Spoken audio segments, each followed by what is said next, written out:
Welcome to the Mike Litton Experience Podcast. Mike has over 31 years experience in real estate, finance, and investing. He's passionate about being a father, a teacher, a realtor, an investor, and a leader. Everyone has a story, and our passion is to help them tell it. And now, introducing the host of the Mike Litton Experience, Mike Litton. So what can you expect from the Mike Litton Experience? You can expect stories that will inspire, motivate, advice that will sharpen your focus, and expert information on real estate, finance, and market conditions. And that was, we had been talking almost weekly, and I've been referring clients to her. And we just were sharing a lot of what we saw going on in the world of startups. And like she and I like to say, we shared the same brain on a lot of things. And so we kind of looked at each other and said, should we do this together? And I just loved everything that she was doing. I felt like I know myself and how I work. I need and like a partner. I like a teammate. I like somebody to bounce ideas off of. I like somebody to put pressure on me as well, keep me accountable. So it was really, she's got a different experience, which she'll tell you about. I have the investor experience. I felt like we could really build a great educational platform and community for startup founders. Yeah, I totally agree. I spent some time on your website, and I think you guys are a perfect match. Okay, Kat, let's talk about you for a few minutes. Talk about tell us where you were born. Well, first off, I learned a lot. I never asked Katie some of those questions. It's just not some of the normal conversation around what we do. So I feel like mind blown right now. Now you know why we do what we do. Yeah. Because our listeners, that's the feedback we're getting from our listeners. That, like, I had a guy that I interviewed a couple of hundred interviews ago, and a couple hundred episodes ago, and I got up from the table with him from the interview, and he goes, "Hey, when's this going live?" And I said, "In a few days," right? We were brand new back then. And he goes, 10 months ago, right? He goes, okay, great. I got to go home, talk to my wife. I said, "Why is that?" He goes, "I just told you 6 things I never told her." This stuff happens, you guys. Yeah. People tell their stories and they share things. And then what our listeners are telling us is they find something about you, Katie, or something about you, Kat, that happened in your life, something that took place, like maybe your time with PwC in Washington, D.C., right? And they connect, right? And what it does is it inspires and motivates them to go and do things that they've been putting off. I'll bet you there are a bunch of people that'll listen to this, probably a few thousand will listen to this at this point, and they'll end up starting businesses that they've been putting off, right? Because they didn't have the angel investing, or they didn't have the pitch, or you with me? And so that's why I was so excited about this. Like, I barely slept last night. Jenny gets me going. I could run through a wall after spending 4 minutes with her. I'm not joking.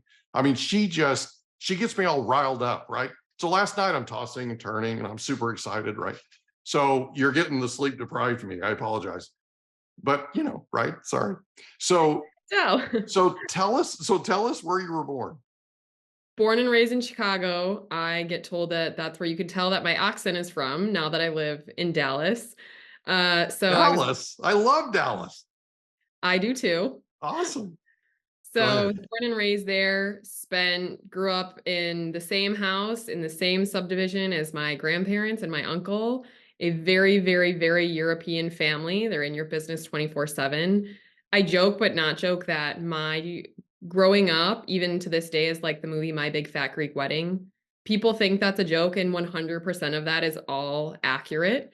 So I lived it. It wasn't even funny to us. It's like, "Oh, you don't eat meat? Like, I give you lamb." Like, we roasted lamb in our garages on holidays, you name it.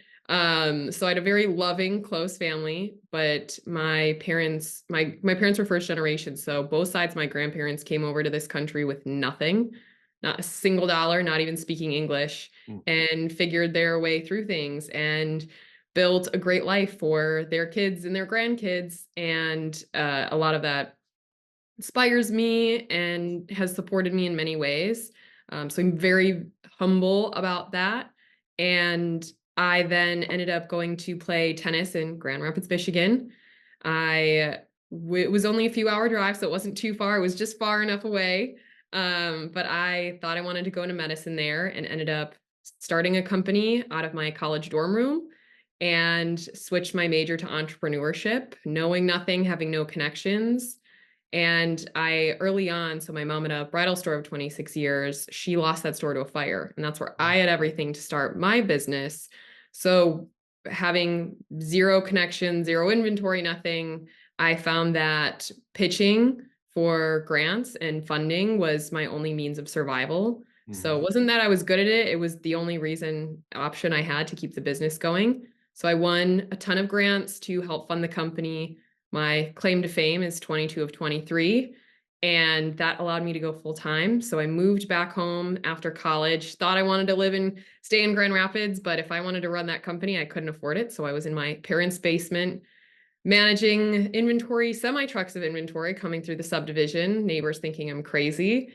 And until I got my first Good Morning America segment, got into a warehouse and ran that business for 6 years before realizing I met a ton of founders who struggle to talk about themselves, what they do and what they need.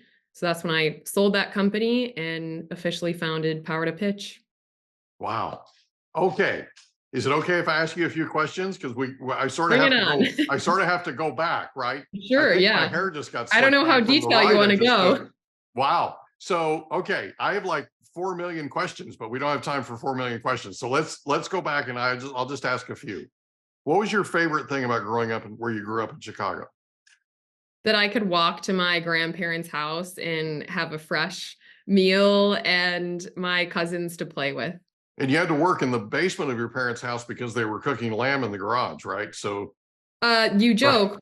Literally, my dad is the family steel company took it over. My grandfather took it over practically being a janitor, passed it down to his sons. And my dad, for fun, can build a large steel pit to roast full animals. So that is not a joke. I got you to smile though. I Right? smile thinking about that. I smile every day. So Didn't I say at the beginning of this episode, hopefully I get you to smile more? So, okay. So your favorite thing growing up was you got to go to you could walk to your grandparents' house, that kind of thing. That's kind of cool. So you didn't live too far away, right? no, like they were in the exact subdivision. Like they were Beautiful. literally like 10 houses I around love the corner. that. I love that. So do you have somebody in your family that fixes everything with Windex? We use Listerine. Oh, Listerine. Okay. Yeah. I had to ask. The mosquitoes, the zits, you name it, it's in a Listerine spray bottle. We're getting Katie to chuckle here. I promise you, right? Any second she's gonna laugh. I know that about the family. I know the Listerine. This is cool though. So growing up, who was the most influential person to you? There's quite a few, but I would say in some of the most pivotal moments, and can I say two? Because there's like two very big Of inflection course. It doesn't have to just be one. Yeah. It can be a village, right? I would say, so my grandparents coming over with nothing, like whenever I see a lot of people, they make being American, there's a lot of excuses.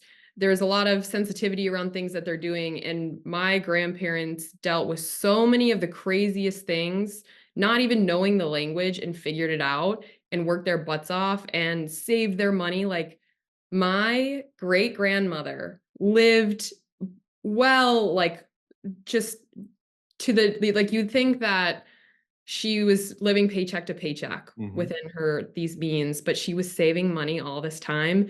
And when she passed, she saved up money for her grandkids. Yeah. Like who does that? Who thinks like that? They didn't have a crazy lavish life and constantly saved and taught us how to cook and garden. And I think whenever I'm like, I'm tired or I have an excuse for something, I'm like, they will outwork me any second of the day. Like I have no excuse